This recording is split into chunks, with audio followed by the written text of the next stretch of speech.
We've had several officers that have had significant concussions on duty. Your brain's doing all these complicated processes, multitasking. Yes, sir. They have the car stopped at 10th and Branch. I'm listening to the radio that's blaring in my ear, Your location again. over top my sirens, my flashing lights, trying to pay attention to my computer. I'm solving this complicated problem that I'm going to.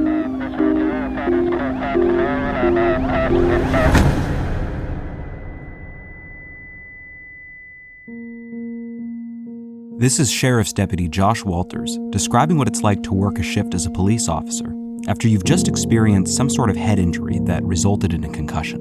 A 10-year-old playing soccer or football or baseball will get better healthcare treatment for a brain injury than a law enforcement officer. And it's kind of insane to think about. We'll hear more from Walters and our researcher Jacqueline Cassis, who've worked together to solve a problem that has gone unaddressed for too long. Because when we think of concussions, many of us jump right to sports injuries. But imagine living in the scenario Walters described. Flashing lights, blaring sirens, extremely stressful situations, all compounded by a concussion. The amount of brain injuries suffered by those in law enforcement is staggering, and many go unreported instead of being treated by a healthcare professional. That's why so many at Ohio State are working together to turn the tables, bring this hugely overlooked issue to the forefront, and get treatment to those in need.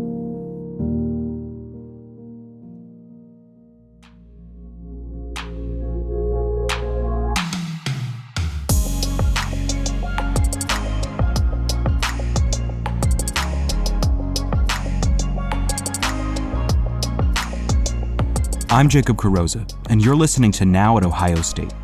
We talk with researchers, innovators, and bold thinkers who look at our world, see what the real challenges are, and create the solutions that people need now.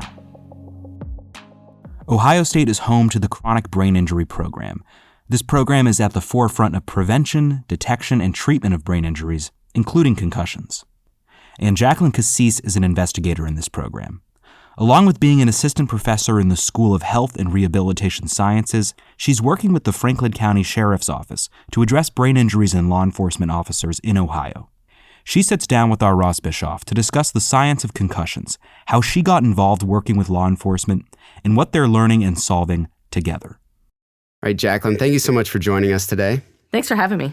I wanted to, first of all, talk about what happens when concussions aren't diagnosed and treated. Can you just kind of give us some idea of what are the ramifications of a head injury? Yeah, absolutely. So I always like to start by kind of highlighting what a concussion is and perhaps also maybe what it's not. So a concussion is a traumatic brain injury. It's caused by a direct blow to the head.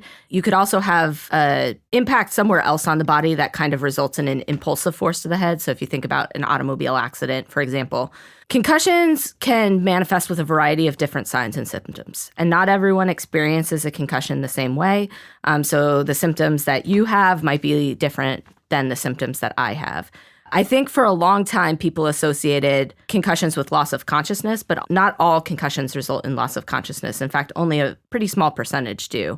Typically, there are different physical, cognitive, emotional, sleep-related disturbances. And in the short term, if concussions aren't recognized or diagnosed, one of the biggest problems is they take longer to recover. The earlier access to care you have, the faster the injury will recover. In the long term, though, especially in the context of our discussion today with law enforcement, in military personnel, same thing. If injuries go unrecognized or undiagnosed, obviously there might be some long-term kind of sequelae. But even if we return them to duty too soon, so let's say they were removed from duty, they had an injury, they underwent treatment, but they were kind of returned to duty too soon, that can also lead to prolonged symptoms, performance deficits. It can also increase your risk of subsequent injury. That's not only subsequent concussion, for sure, but also subsequent musculoskeletal injury. And some of the work that we're doing, and as others have shown in the sporting context, is that in the long term, concussions can also be associated with poor cognitive and mental health problems. So you have mostly a sports background, but how did you get involved in law enforcement, and just kind of talk about what you've learned in that time? It has been an absolute blast to kind of get teamed up with the Franklin County Sheriff's Office and some of the other law enforcement organizations in the area.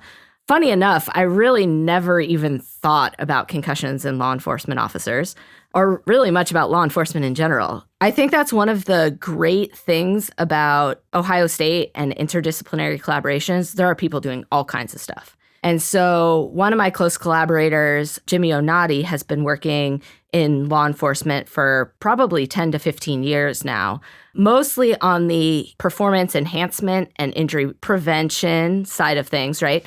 Risk reduction. And so I realized there was kind of the same lack of awareness among law enforcement that we were seeing with athletes. Although we've made pretty substantial strides in sport-related concussion management over the years, that hasn't trickled outside of the sporting world, right? So in these occupational related injuries, things like that, there's still kind of that lack of awareness and lack of access to care, really. One of the first things that we decided we were going to do is just survey the law enforcement officers to find out what their prior history was. And before we even started to do that, John Corrigan and Jenny Bogner here at Ohio State developed an Ohio State University TBI-ID method. It's been used across a number of populations. There was only one prior study out of the UK looking at some police officers. And we decided that was a good starting point. But we also wanted to make sure that we were kind of targeting the areas that they may have felt was important in their history. So we wanted to add some questions regarding work-related injuries, obviously, but also a lot of them, we were hearing stories of years of sports participation followed by military service, and now injuries on the job. So really, these are cumulative effects that are kind of building up over the years. In the sample that we surveyed, about 25% have a history of military service, and many of them have sustained sport-related injuries in their past, injuries related to military, and about 30% have sustained on-duty injuries. Talk about what you saw on duty as far as like what's happening with possible brain injuries. Where were those coming from? We unfortunately didn't break it down into specific mechanisms of injury. That's something that we're going to do in the future. We have kind of the mechanisms across their lifetime, but not necessarily what happened in those on-duty injuries. But I think the important aspect of some of the questions that we asked regarding their concussions or TBIs that occurred while on duty was that there was a lack of access to health care after. Certainly, there are examples, like anecdotes that we've heard of fights in the jails, automobile accidents, responding to different calls where you might have a non-compliant offender.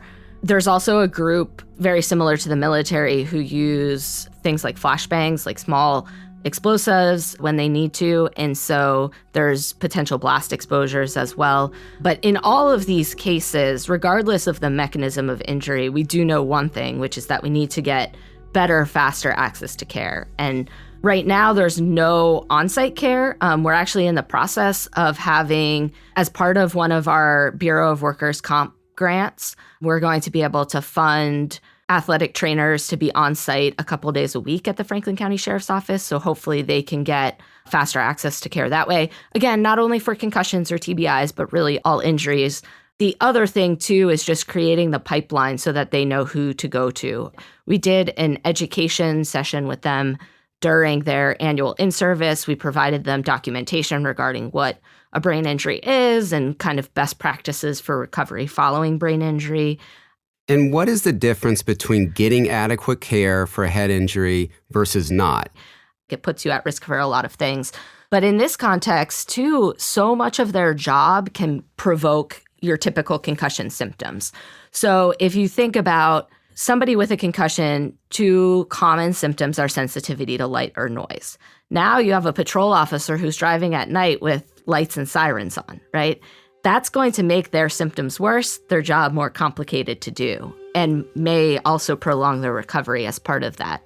Similarly, a lot of times, if you have a concussion, two common symptoms might be cognitive-related symptoms. You can't think clearly, you have memory problems. Most of their work is do something, write a report. Do something, write a report. And if you can't think clearly or know what happened, or respond correctly in critical situations where you're making critical decisions and you have to do it rapidly. If you have a concussion, that's going to affect everything. Talk about this platform you've created, not only the research, but what's happened to kind of help combat these issues. We kind of like to divide our platform into 3 areas. We have research, education, and clinical care. I mean, comes right from the med center, right? That's what their priority areas are for sure. So our research we have a couple of ongoing studies with them, 2 of them that are kind of in the brain injury related space. One is in their defensive tactics training or their subject control technique training. They do a variety of drills that teach them to respond under stress. The Red Man drill simulates hand-to-hand combat between the law enforcement cadets and their training instructors who are playing the role of an assailant. The drill's really designed to test their critical thinking, train them in acute stress management, and teach them proper use of force under pressure. What it also does, though, is it exposes them to repetitive head impacts. So what we tried to do was take some of the work that we've done in the sporting context and apply it in this setting. So we have sensors inside mouth guards. And so we use these a lot of times in football or other sports, and they can record every head impact that somebody sustains and the magnitude of that impact. And so what we used that for was to identify a couple things. One, we realized that the boxing training resulted in the highest number and magnitude of head impacts. It's not surprising, right? So one of the changes that they were able to make based on these data was to actually allow more time for recovery in between boxing training sessions. So it's not so much about finding ways to eliminate the training, because certainly they need to know how to do that, but finding ways to make the training safer. We're also in the process of trying to get a more formal return to duty protocol set up for law enforcement officers. So very similar to the athlete model where you have a graduated return to play. What we're proposing is kind of a graduated return to duty where they're being reintroduced to activity slowly as their symptoms allow and giving them proper time to recover before they're fully returned to duty. And also, hopefully, we will make it so that a medical provider will need to sign off on their return to duty, similar to like how a 12-year-old can't go back to baseball right now before they have a medical provider sign off on that. So hopefully we would have a similar process in place. So that's some of the research. We also are doing some education. So we did education for the training academy, teaching about health and wellness in general, but also then specific to brain injuries. The education not only will allow them to identify signs of brain injury themselves, but also in their colleagues, in the community that they're policing. So if they are, out on patrol and there's somebody who had suffered a brain injury, they might be able to better identify symptoms in that individual as well. And then for them or their colleagues, what to do next, right? So you've had a concussion, where do you get access to care? What's the path forward? What are some best practices? And then the last component is the clinical care. We did 2 things kind of in that domain. One, we set up an athletic training and recovery room at the Franklin County Sheriff's Office. So they have tools to kind of help them recover better, faster, and providing some on-site access to clinical care by having athletic trainers on site. Jacqueline, thank you so much for this work and for being here with us today. Thanks for having me. It was fun.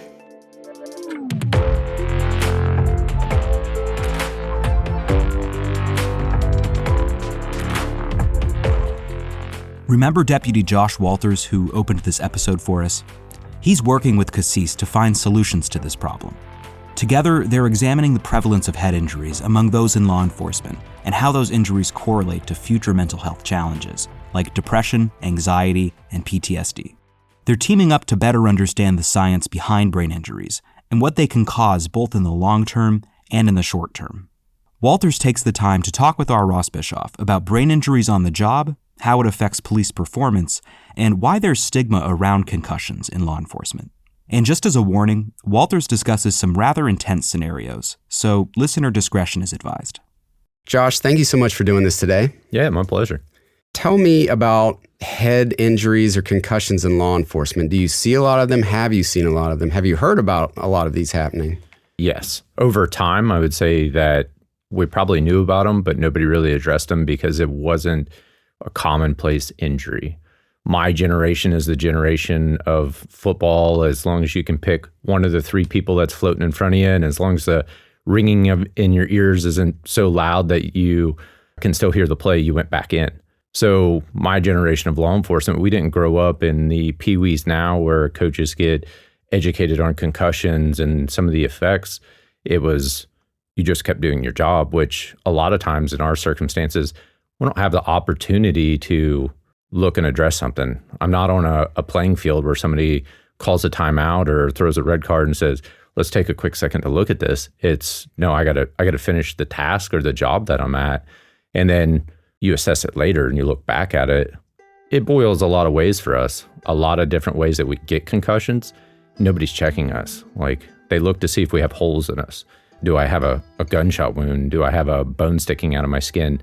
Nobody says, what's your brain doing right now? What's your pupils look like? And if they do, it's a quick assessment, and then you're back to doing whatever you're doing, because whatever you were just involved in isn't done yet. If I was just involved in some type of combative individual and my head got smacked on the ground, well, it's not over now. That individual still has to go to jail. I still have to do all my paperwork. My shift isn't done. I don't get to just call a timeout and go to the locker room. Like, things have to move forward. So give us some examples of where concussions might happen in the course of your daily job. Sure. For us, working in a sheriff's office, we work in a lot of different divisions where we'll call it a traditional officer, might not. So if you work for a traditional city, you might not work inside of a jail or some of the other places that we do. Inside of a jail, it's all concrete. The walls are concrete, the floor's concrete, the benches are steel or wood or concrete. So when we're dealing with somebody, it's very easy to smack your head on something. Simple assault, being actually punched or struck with something. When we talk about car crashes, actually being a driver, being hit while in a car, actually being run over by a car. We talk about explosions, even over a long-term exposure to blast exposure just from training, from rifles and shotguns and flashbangs and all those things, all the way down to our basic defensive tactics training, taking blows along the way. There's so many facets of where we have an opportunity to get those, and they're just not really concerned or worried about it, I guess, for the most part. What happens in typical law enforcement if somebody thinks they've had a concussion or a brain injury? For the most part, I would say nothing. Theoretically, if it's bad enough, then it's going to be treated like some type of other injury, but it's also that kind of ghost injury. I can't see it. So are you faking it? Are you just trying to get out of work? Is it real? Or do you have a quote unquote migraine? Are you actually sensitive to light? Like, all those questions are asked because they can't see it, right? Like, what's that scale? If I'm shot, like, they can see a hole in my arm. They know when the hole's healed. So you're back to work because you're functioning. But when you're talking about all those things in the jail, for example, the lights are always on. They're always bright. It never goes away.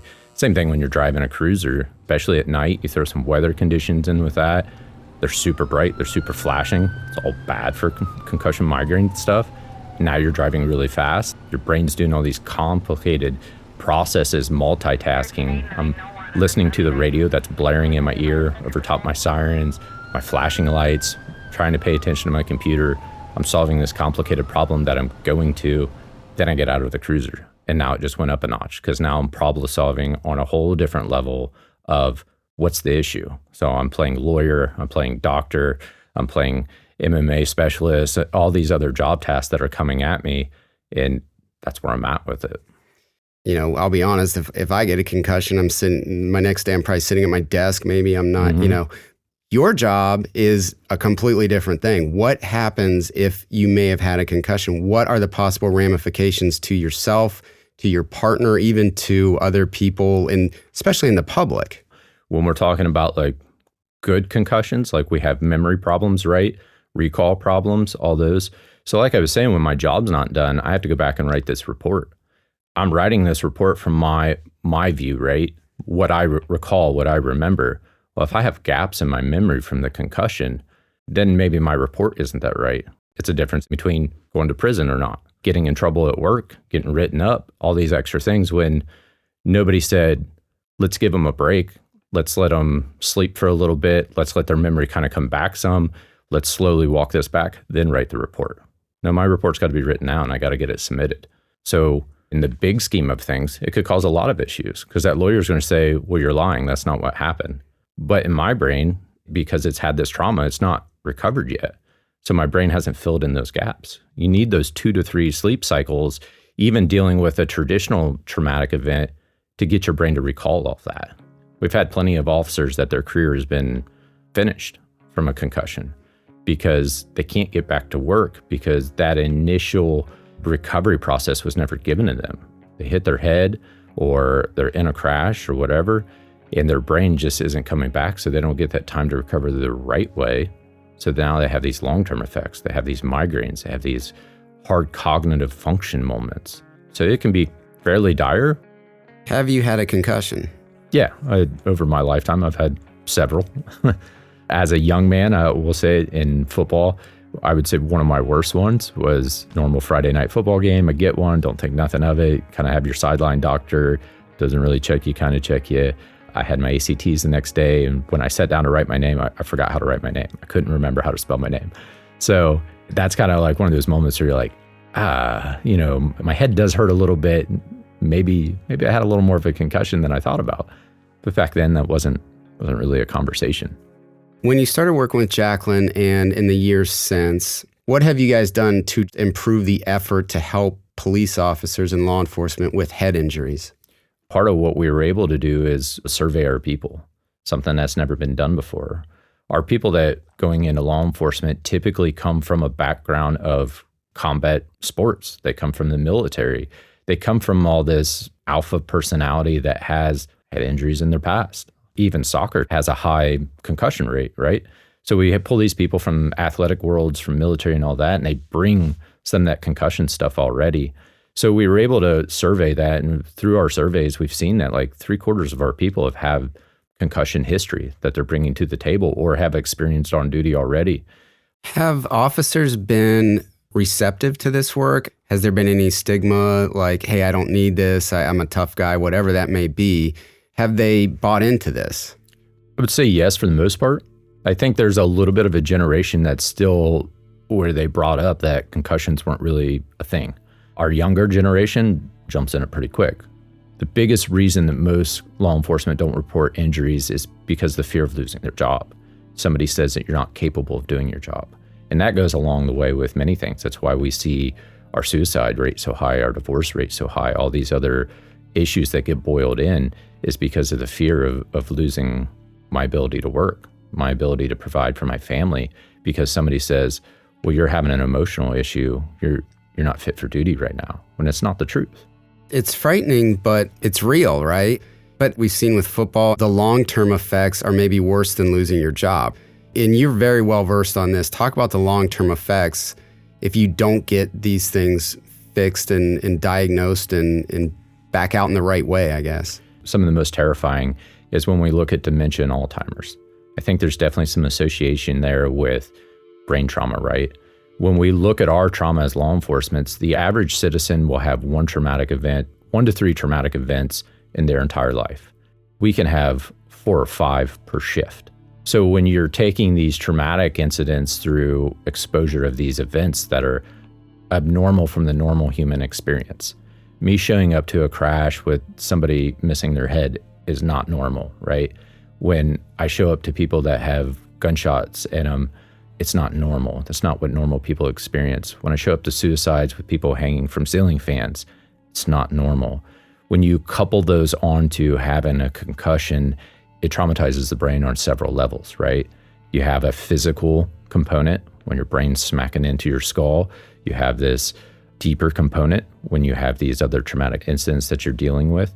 So when you couple those over a 30-year career, at the end of it, we have a problem. When we look at the suicide rate of retirees, it's insanely high. We're just now starting to even try to get those numbers back, because when you're a cop, everybody wants to talk about that's your job. When you show up at a barbecue, you're introduced as, hey, he's a cop.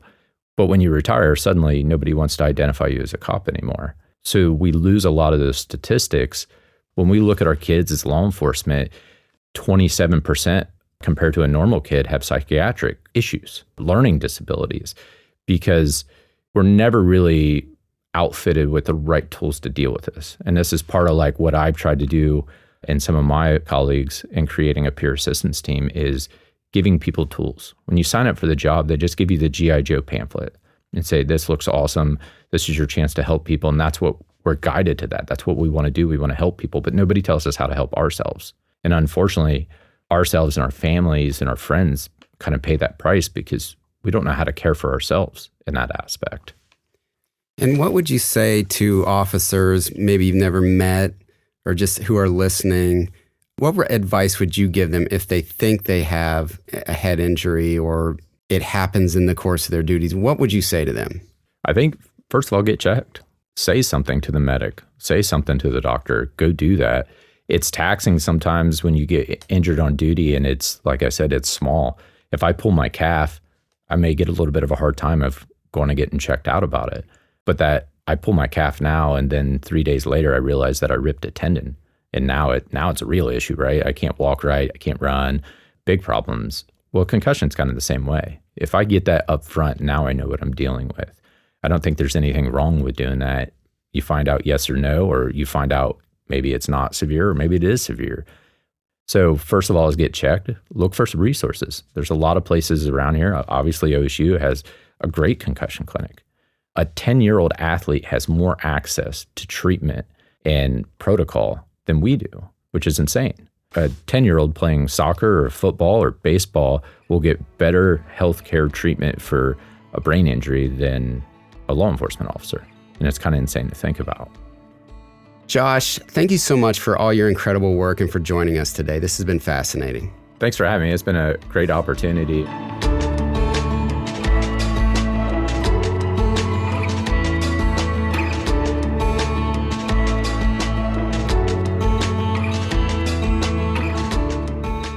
The brain is such a fascinating organ, an organ even to this day that we know very little about. But what we do know is that trauma to the brain can have both immediate and lifelong effects, if not properly treated. That's why it's so important that we recognize the prevalence of traumatic brain injuries in law enforcement, and get those who serve our communities the help and treatment they deserve. Because when the ringing in your ears drowns out the police radio, you can't hear where you're needed next. And when the light from your sirens or your flashlight is too piercing to see straight, you can't keep yourself, as well as your colleagues, safe.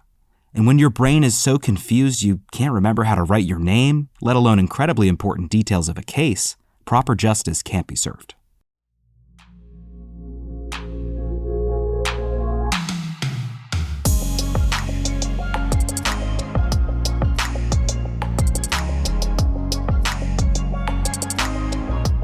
Now at Ohio State is produced by the Ohio State University's Office of Marketing and Communications.